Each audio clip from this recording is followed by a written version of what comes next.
Aș dori să abordăm câteva lucruri în această seară. În primul rând, alegerile, dar nu doar acestea.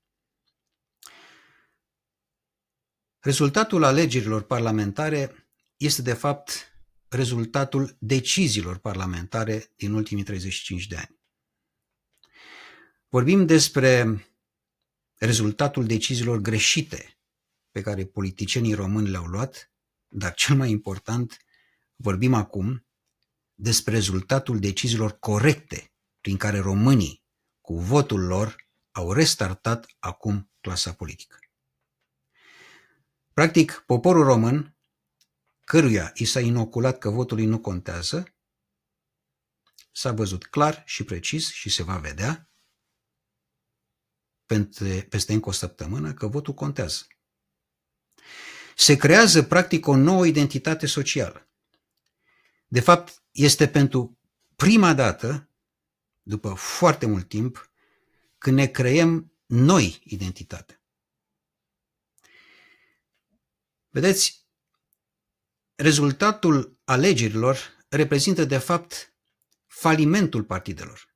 Falimentul partidelor era unul așteptat, pentru că au făcut, în ultimă instanță, speculă cu încrederea și inteligența oamenilor. Iar acum bursa lor politică de încredere s-a prăbușit. Trezirea în conștiință a poporului a devenit inevitabilă. Și mai este un lucru. Dezumanizarea pe care ne-au indus-o politicienii a creat fisuri mari între societate și oameni, între familii și prieteni. Dragii mei, nu-i lăsați să mai facă asta. Cine sunt ei să ne dezbine pe noi? Acoperiți aceste fisuri create de politicieni cu bunătatea și iubirea voastră, așa cum ne-am obișnuit în această lucrare unii cu alții și noi toți cu Dumnezeu.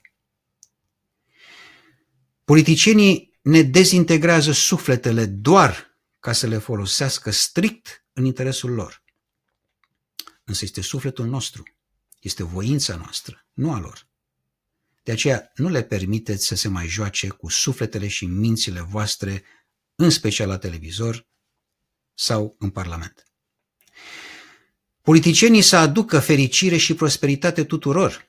Aceasta trebuie să le fie misiune, nu altceva.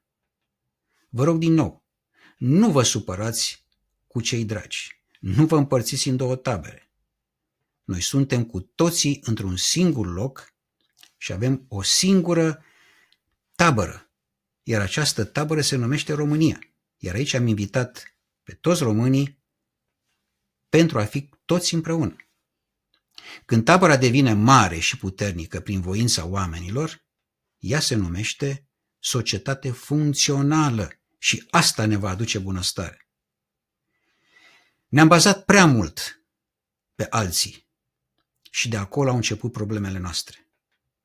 Și asta știm foarte bine. Ne-am bazat pe deciziile altora, pe armatele altora, pe alimentele altora, pe economia altora și mai puțin pe noi.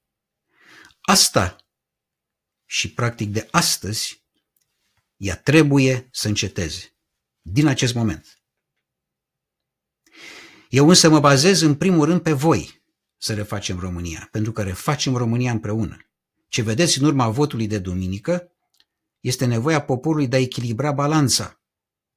De aceea, domnilor politicieni, pentru a vă redresa falimentul politic, va trebui să investiți în oameni, în poporul real, nu în partidele voastre. Resetați lucrurile când vedeți că s-a blocat mașinăria de partid, dar resetați acum în interesul tuturor, nu doar al unora. Acum aș dori să mă adresez unei prime categorii, și anume categoria care are nevoie de susținerea noastră totală, și anume pensionarii. Pensionarii sunt înțelepții țării, iar politicienii au umilit înțelepciunea și implicit pensionarii. Acest lucru se va schimba total de urgență.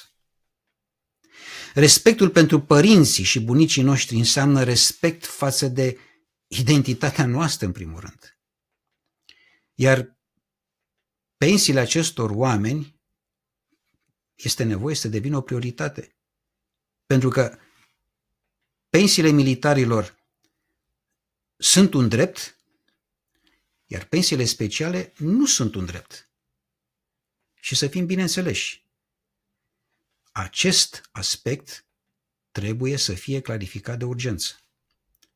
O altă categorie la care doresc să mă refer. Mâine este Ziua Internațională a Persoanelor cu Dizabilități. Și aici vorbim în România cel puțin de peste 1 milion de români.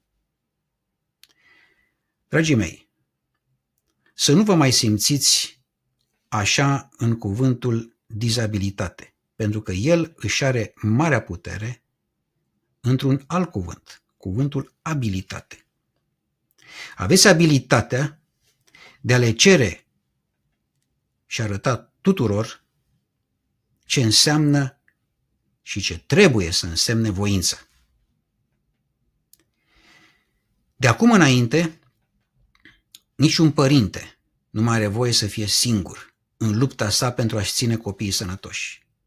Și nicio persoană care deja suferă de boli grave nu are voie să mai sufere din cauza ignoranței politice.